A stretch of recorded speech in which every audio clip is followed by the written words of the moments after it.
συνδεθούμε με το Σπύρο το Σιγούρο, όπου πριν σας είπα έχει πάει πού? Έχει πάρει τα βουνά ή έχει πάει στο χωριό του Αϊβασίλη? Σπύρο.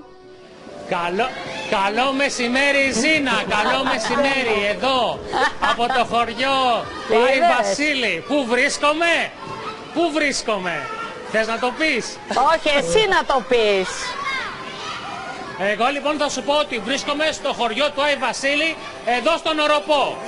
Και είμαστε εδώ στο παγοδρόμιο με τα παιδάκια από το Δημοτικό Σχολείο του Οροπού που κάνουν πατινάζ, που κάνουν ice skating και είναι και πολύ χαρούμενα.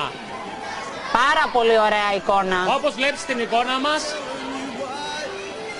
είναι τα παιδιά που έχουν πάρει τον έλεγχο χθες και σήμερα έχουν έρθει εκδρομή εδώ, σε αυτό το χριστουγεννιάτικο χωριό. Μην βάζεις τον έλεγχο τώρα τέτοιες μέρες.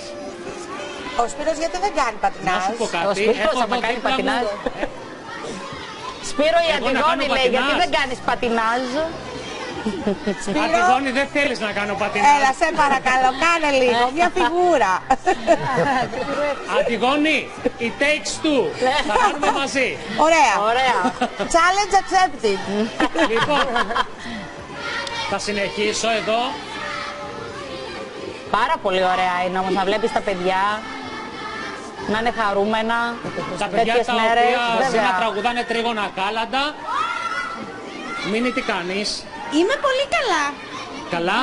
Πάρα πολύ καλά. Πες μου αλήθεια, γιατί δεν κάνεις εσύ ice skating? Δυστυχώς δεν με αφήνει ο Μίκη. Τέλειο. Θυμώνει. Ωραία. Δεν πειράζει. Θα κάνουμε όμως μια βόλτα, μια ξενάγηση στο χωριό, πολύ σύντομη. Ακολουθήστε μας. Για να σε δούμε, για να σε δούμε. Θα κατεβούμε εδώ πέρα λοιπόν. Πρόσεχε σκαλί μπροστά σου. Μη φοβάσαι. Το έχω. Και χιονάνθρωπος μαζί. Λοιπόν, και θα σε πάω να δεις τώρα τον ξυλοπόδαρο, το φίλο μου. Φίλο σου. Γεια σου Βελισσάριε. Καλημέρα. Τι κάνεις? Μια χαρά εσείς? Πάρα πολύ ωραία. Τι ύψος έχεις? Είμαι γύρω στα 2,60. Όσο είμαι εγώ. Όσο είναι ο Στουμπάκος. παραπάνω. Όχι, φτάνει. Έχει πάκος τελείω. Είναι Στουμπάκος επί 2. Θέατρο θέαμα. Όχι, εντάξει, λίγο. Έχεις κάτι να με ρωτήσεις? Δεν ξέρω. Να σε ρωτήσω να μου πεις είναι και γρήγορος αν ο είναι εύκολο κύριος. αυτό που κάνεις ή δύσκολο. Αυτό που κάνω δεν θα έλεγα πως είναι και εύκολο, αλλά η ανταμοιβή είναι μεγάλη. Βλέποντας τα χαμόγελα των παιδιών και τη χαρά που παίρνουν και αυτό που εισπράττω, ξεχνάω και τη δυσκολία και την κούραση. Μπορώ να περάσω μέσα από τα πόδια σου και να φύγω? Φυσικά. Εύκολο, Σπύρο. Μπράβο, αγόρι μου. Τα εύκολα. Εύκολο ήταν. Μέσα από τα πόδια περνάει ο γιατί έχω καθένας. τον Άγιο Βασίλη που θέλεις.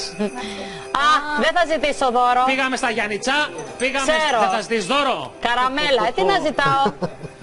Εκτός αν ο Οροπός Περίμενα, να δούμε τι δώρο φανεί θέλει. γενναιόδωρος. Δώρο. Κάτσε να δούμε τι δώρο θα σου δώσει ο Άγιος Βασίλης του Για Οροπού. να δω. Λοιπόν, για τη Ζήνα, έτσι, χαιρετίσματα και καλησπέρα. Από του στρατού τον κήπο για να μετράς θα κάνουμε αγάπη το μου. εξής. Θα την πάρω μετά το τέλος της εκπομπής της με το έλκυθρο και θα την πάω μια βόλτα στο φεγγάρι για να διαλέξει ένα οικόπεδο. Τέλειο δώρο. Βεβαίως. Εγώ γυρίζω όλο τον κόσμο, δεν θα πάω στο φεγγάρι. Εγώ βλέπω θάλασσα πίσω μου και βλέπω και σκάφος. Δεν την πας μια βόλτα με το σκάφος? Το είδες, Άσε κι άλλες πήγαν με το θα την πάω μια σκάφος, προκοπή κρουαζιέρα δεν στα νησιά είδαν. και το βράδυ θα διαλέξει Προτιμώ φεγγάρι. Συμφωνεί. Προτιμάς φεγγάρι? Ναι, γιατί κι άλλες λέω πήγαν με το Τι σκάφος, προτιμάς? προκοπή δεν είδαν. Οπότε άσε ωραία το φεγγάρι, μέρα. Και η ας θάλασσα φαίνεται καλή ουτοπία, Αντιγόνη. Φεγγάρι, οι άλλες και πήγανε με το σκάφος και δεν βγάλανε Δεν άκρη. βγάλανε, ωραία. Φεγγάρι Ωραία. λοιπόν. Φεγγάρι. 8 η ώρα να είναι έτοιμη. Μαζί σου, Άγιε Βασίλη μου. Ελάτε. Ωραία. Λοιπόν, θέλω να κλείσουμε αυτή τη σύνδεση έτσι όπως είμαστε όλοι παρέα και να φωνάξω μια στιγμή και τον Δήμαρχο εδώ πέρα. Βεβαίως. τον κύριο Θωμάτου Ρούσκο, Κάτσε να που ζητήσω από τον οργανώσει Δήμαρχο όλο αυτό, κάτι. Να μας πει την καλή του κουβέντα. Δήμαρχε! Για τα Χριστούγεννα. Τι κάνετε? Δήμαρχε, φωνάζεις, να τι κάνετε? Δόξα τω Θεώ. Μια χαρά. Πώς πάει στον Οροπό? Χρόνια πολλά στην εκπομπή και χρόνια πολλά σε όλο τον κόσμο. Και Πώς στους πάει στον τηλεθεατές. Οροπό, πείτε μας. Εμείς δεν το ξεχνάμε, λέει τον Οροπό η Ζήνα. Όχι, είναι και εδώ ο Αλλά μην χώρος με ξεχάσει που και ο Οροπός. έχει μείνει και στην ιστορία λόγω του τραγουδιού του Μίκη Θοδωράκη. Θοδωράκη. Μάλιστα. Μην με ξεχάσει, Για λέω δεύτερη και ο φορά Οροπός, φέτος μία διοργανώνουμε σεζλόν το καλοκαίρι το Βασίλη. στο όνομά μου, γιατί είναι Προσπαθείτε να πανάκριβες δώσετε στην ένα τόνο περιοχή. χαράς, ένα χαμόγελο επιπλέον στους μικρούς δημότες μας, αλλά και όχι μόνο και στους μεγάλους που τους αρέσει αυτό το σπορ. Θέλω να σας πω ότι μας λέει η Ζήνα από το στούντιο να μην την ξεχάσετε το καλοκαίρι. Μια σεζλόνγκ θέλει εδώ στη θάλασσα. Εμείς σαν Δημοτική Αρχή υπεύθυνοι έχουμε σκοπό τον οροπό να μην τον βάλουμε στο χάρτη προορισμού μόνο το καλοκαίρι, αλλά και το χειμώνα διοργανώνοντας τέτοιες εκδηλώσεις. Δεν την έχω τη σεζόν. Στο χάρτη.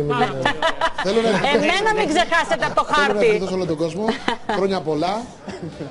Υγεία, χαρά, ευτυχία σε όλο τον κόσμο. Μην την ξεχάσετε πάντως από τα πάρτι, γιατί είναι και παραπονιάρικο. Όχι, όχι. Από το χάρτη, είπα, αλλά Θα εντάξει. επικοινωνήσει μαζί μου και θα τα τακτοποιήσουμε όλα. Εντάξει, Δημαρχέ. Εύχομαι το 2017 να είναι το έτος που δύσκολα μεν θα εκπληρωθούν όλες μας οι προσδοκίες, αλλά θετική σκέψη, αισιοδοξία και θα τα καταφέρουμε. Και Να είστε καλά, σας ευχαριστούμε πολύ. Από εδώ. Από Τα τον λέμε Οροπό. αύριο από εδώ και την Παρασκευή Καλά από Νάξο. Χριστούγεννα. Φιλιά. Χριστούγεννα με υγεία. Είδες, τον στέλνω.